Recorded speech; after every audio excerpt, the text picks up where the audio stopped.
Amis téléspectateurs, merci de pratiquer la télévision nationale. Vous l'avez compris, mesdames et messieurs, vous êtes dans ce spécial de la RTG portant sur le verdict dans le dossier événement du 28 septembre 2009.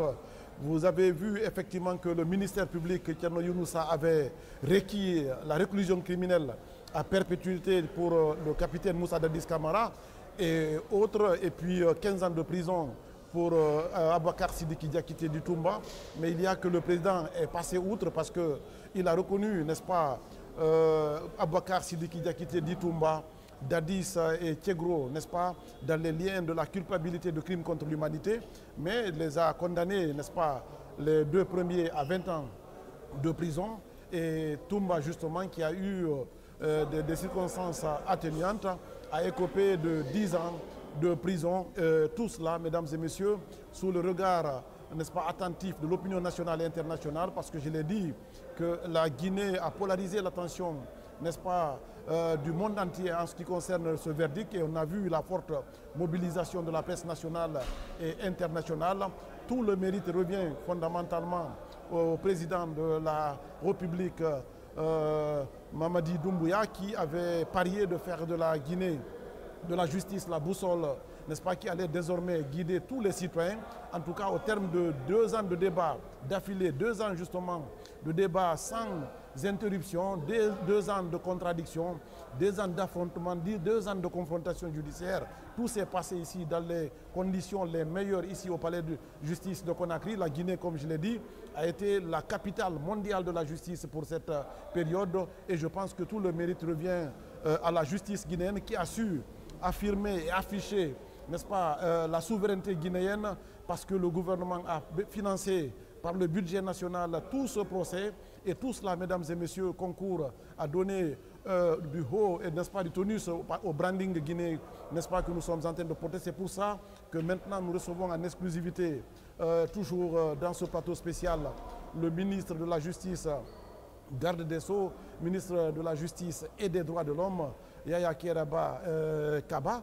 Monsieur le ministre, voilà l'aboutissement de tout un processus. Il y a que le 4 juillet 2022, le président de la République avait, n'est-ce pas, commis au ministère de la Justice d'organiser ce procès. Le 28 septembre 2022, ce procès, n'est-ce pas, s'est ouvert. Aujourd'hui, 31 juillet, il y a que ce procès, justement, boucle ses portes avec le verdict final. Et quelle est votre réaction en tant que, n'est-ce pas, membre du gouvernement et en même temps chargé, n'est-ce pas, de la politique pénale de la République, mais aussi de la mise en œuvre de la politique du gouvernement en matière de justice? Bien. Merci, M. Abdoulaye Diallo. Cette journée est historique, M. Abdoulaye Djibril Diallo. Voilà la fin de l'épilogue. Ce procès d'envergure qui a duré 2 ans est l'aboutissement réel de la volonté politique d'un homme, celui-là qui, à l'aube du 5 septembre, a marqué sa foi en la justice de son pays, a marqué sa confiance en cette justice et a promis au peuple de Guinée que ce procès non seulement aura lieu, mais qu'il sera mis fin à l'impunité sous toutes ses formes dans ce pays. Ce n'est pas la longueur des débats qui importe, puisque tout le monde sait que la justice se hâte lentement. Mais l'examen minutieux résultant des débats les fait passer au peigne fin, avec une maîtrise parfaite de la législation guinéenne, de la législation internationale, du statut de Rome, les professionnels du droit en Guinée. Je veux parler de cette équipe de magistrats, de cette équipe d'avocats, de cette équipe de greffiers. Je veux leur dire simplement merci. Merci au nom du président de la République, merci au nom du gouvernement, merci au nom du peuple. Vous aviez remarqué avec quelle maîtrise de soi, Monsieur le Président Tounkara. Je vais parler spécialement un peu du président Tounkara, avec un calme olympien, qui a su diriger ces débats sans qu'en un seul instant, l'on ait pu deviner sur son visage, à travers ses gestes, pas de hochement de tête pour approuver ou désapprouver, une neutralité parfaite. Ce monsieur, personnellement, je lui rends hommage. Bien, alors, monsieur le garde des Sceaux, vous qui êtes avocat, vous qui dirigez, vous qui menez la politique du gouvernement en matière de justice, vous venez de dire qu'en tout cas c'est un pari gagné en matière de lutte contre l'impunité.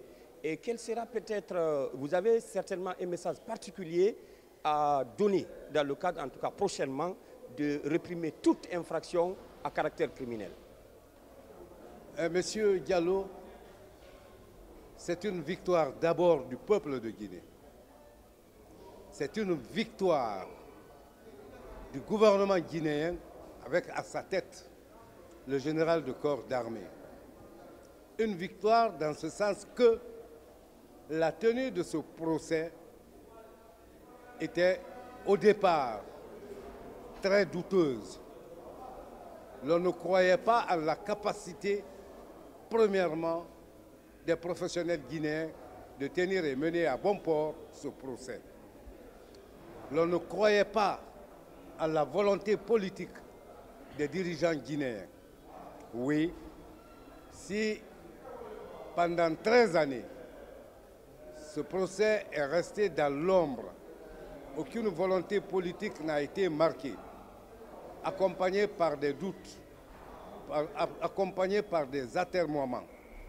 Il a fallu l'arrivée du CNRD dès sa prise de responsabilité pour marquer cette volonté qui aujourd'hui a abouti au prononcé des différentes décisions que l'on a tous entendues.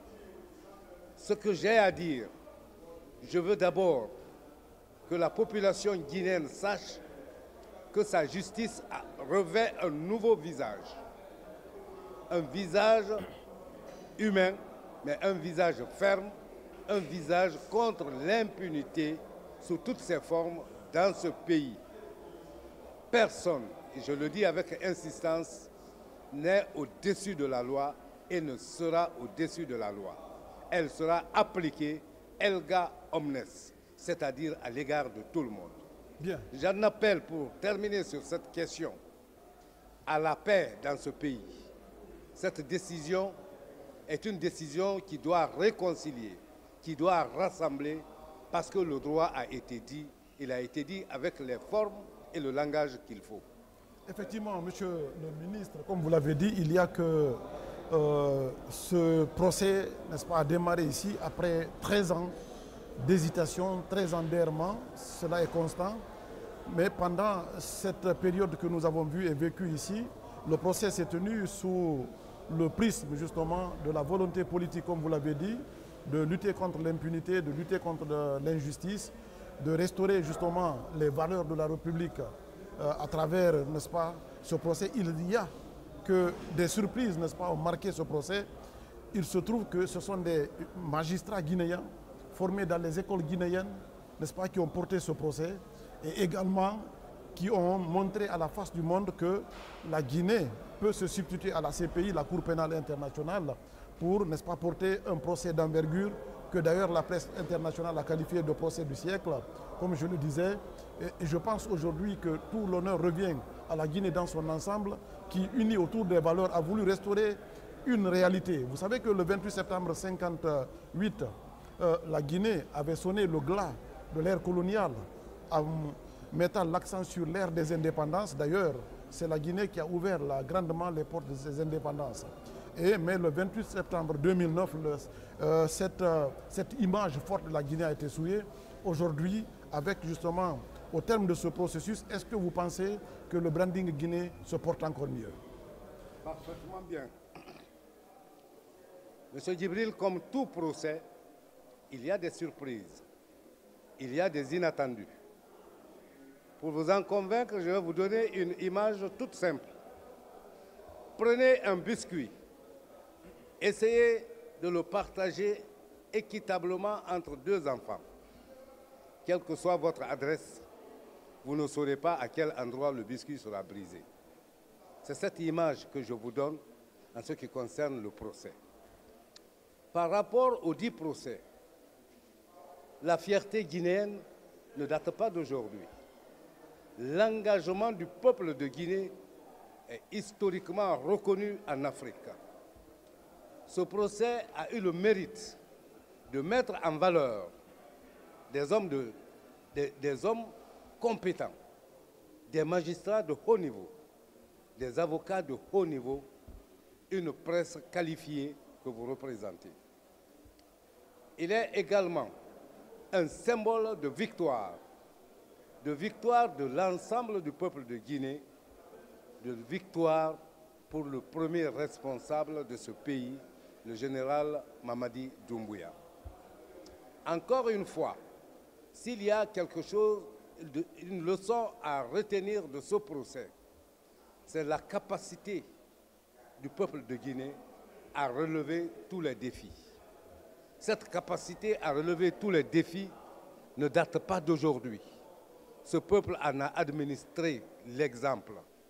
Ce peuple s'est constitué peuple martyr pour la libération de la plupart des pays africains. Dans le sillage de nos illustres dévanciers, la ligne droite conduisant au développement, conduisant à la dignité africaine, est toujours maintenue. Le flambeau ne sera jamais éteint en Guinée. Voilà la leçon que moi je retiens de ce procès. Voilà, Monsieur le ministre garde des Sceaux, aujourd'hui nous sommes en tout cas à l'épilogue dans ce premier volet du procès du 28 septembre. Et comment, quand on vous demandait quelle sera votre réponse quant aux personnes qui disent que ce procès est un procès réconciliateur? Effectivement, c'est un procès réconciliateur, je l'ai dit tantôt, parce que la décision qui a été rendue, à l'analyser de près, tous les détails ont été passés au peigne fin. Je suis ministre de la Justice, il est vrai, mais je ne suis pas que ministre de la Justice. Je suis surtout ministre des Droits de l'Homme. Et à travers cette décision, les droits violés des victimes, de façon détaillée, ont été étalés devant tout le monde, ont été reconnus et ont été sanctionnés parce que le tribunal a eu à accorder aux victimes les droits de réparation et à fixer les montants correspondants, les montants jugés nécessaires et suffisants pour réparer les différents préjudices subis. Voilà ce que je pourrais vous répondre. Avant justement de continuer, je vais partir à la régie pour retrouver justement, on va retrouver cet appel à la nation, c'était en septembre 2021, du président Mamadi Doumbouya, justement, qu'on va revivre avec la régie. Est-ce que la régie est prête là?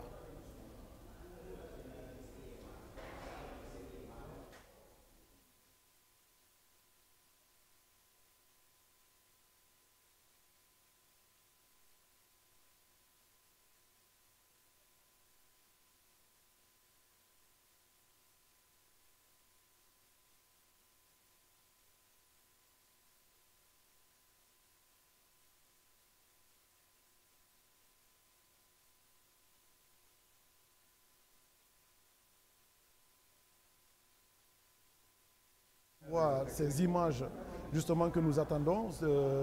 D'ici là, vous avez une question pour le ministre. Moi, je voudrais puis rappeler quelque chose. La Guinée, quand même, s'est inscrite dans une dynamique de démocratie judiciaire. J'ai tantôt rappelé un peu le premier volet de ce procès du 28 septembre. Il y aura certainement soit des victimes ou des personnes condamnées qui va, en tout cas, un des camps pourrait relever appel dans ce procès. Et qu'est-ce que vous attendez toujours de nos partenaires? C'est vrai que les partenaires ont été là toujours à nos côtés depuis la commission des crimes en 2009. Aujourd'hui, nous connaissons en tout cas la première étape, une première victoire dans ce procès, vu qu'une décision est intervenue. Finalement, monsieur le garde des Sceaux, il y a assez de besoins. Qu'est-ce que vous demandez aux partenaires? Très bien. D'abord, il faut comprendre que la procédure pénale prévoit différentes étapes. Une première décision est rendue. Elle peut emporter l'adhésion, l'accord de toutes les parties, tout comme elle peut être contestée par une des parties ou par un groupe de parties. Dans ce cas, il y a ce qu'on appelle les voies de recours. Nous sommes en instance. La première voie de recours, c'est l'appel. C'est le droit pour toutes les parties de marquer leur désaccord en usant de cette voie-là. Par rapport aux partenaires, je voudrais que vous sachiez que l'organisation de ce procès a essentiellement pesé sur le budget national du développement, le BND. Des partenaires qui nous ont assistés, d'abord en termes de formation, vous l'avez rappelé tantôt, M. Djibril, dans vos commentaires, sauf erreur de ma part, l'Autriche, le consulat d'Autriche a eu à débloquer 100 millions de francs guinéens. Sauf manque d'information également de ma part. Et les autres partenaires ont été timides et traînent un peu des pieds. Ils ont cependant suivi tout le déroulement de ce procès. Et ils ont compris que les victimes constituent une réelle charge pour le budget de notre pays.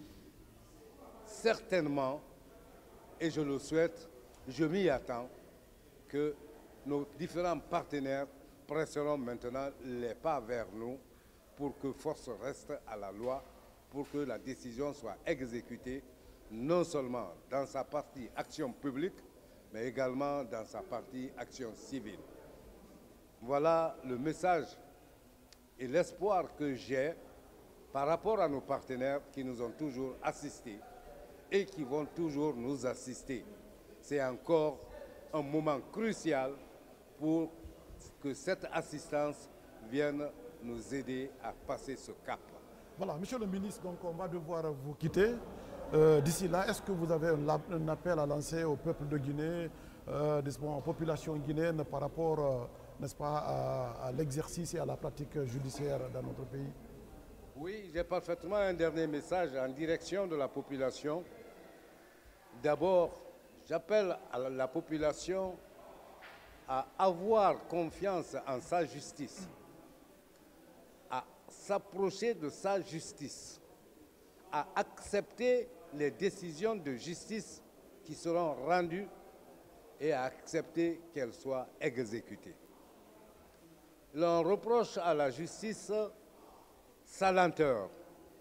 C'est vrai. La justice ne peut pas être rendue dans la précipitation. Je le dis et je le marque. La justice est pressée lentement. Pour qui comprend les maximes, ben, voilà une maxime que j'avance. La justice est pressée lentement. La justice d'aujourd'hui a un nouveau visage. Grâce à la clairvoyance et à la politique marquée par un fils digne de ce pays, qui a marqué sa position tranchante. Je suis bien placé pour le dire, sans vouloir écorcher à la grande modestie du président de la République, je me permets de dire sur cette place publique que depuis que je suis dans ce département, d'abord en qualité d'inspecteur général des services judiciaires et pénitentiaires, aujourd'hui dans les fonctions de ministre de la Justice et des Droits de l'Homme, je n'ai jamais reçu un seul ordre, une seule directive, une seule influence du président de la République par rapport à la gestion d'un dossier qui se trouve entre les mains des magistrats. Ce qui est très rare de 1958 jusqu'à ce jour. Mais il se trouve que vous ne communiquez pas souvent et cela justement interpelle un peu l'opinion par rapport à vous. Oui, c'est vrai, c'est une critique qui me revient souvent, que je suis ce ministre silencieux qui ne communique pas. je préfère avoir de l'efficacité dans le silence. J'aime poser des actes et faire parler les autres. Tout récemment, j'ai commencé par poser un acte que j'entends étendre sur l'ensemble du territoire national, c'est de mettre fin aux très longues détentions de nos concitoyens qui sont en conflit avec la loi. Quand j'ai posé cet acte, je me suis tu et je crois que j'ai fait parler tout le monde. Voilà des actions que j'aime faire.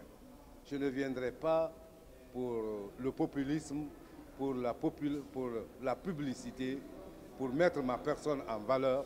C'est mon travail que je présente au peuple de Guinée qui va me juger à travers ce travail. C'est pourquoi je suis silencieux. Voilà, donc il ne me reste plus, monsieur le ministre, qu'à vous dire merci d'être venu dans ce plateau spécial. Je précise, mesdames et messieurs, que vous étiez en train de suivre en exclusivité le ministre de la Justice, ministre des Droits de l'Homme et garde des Sceaux, monsieur Yaya Kera Bakaba, qui nous a fait l'honneur de faire le déplacement pour ce plateau spécial qui a été animé justement de concert avec Thierno Younou Saba. Je précise que toute l'équipe de la RTG amenée par Binta Alpha, justement la dame de Timbitouni, nous sommes dans le PITA, avec justement le management de la direction générale de la RTG, la radio-télévision guinéenne. Merci à tous ceux qui nous ont pratiqué, qui ont compris, mesdames et messieurs, que cette tribune est la vôtre. Elle a servi justement de levain pour que vous compreniez les derniers développements d'un sujet qui a marqué et polarisé l'attention de l'Afrique et le monde entier. Il s'agit justement du procès des événements du 28 septembre. Nous l'avons dit, après le procès de Nuremberg, l'affaire Maurice Papon en France, le procès des événements du 28 septembre reste la plus grande dimension justement des procès, n'est-ce pas, en Afrique ici.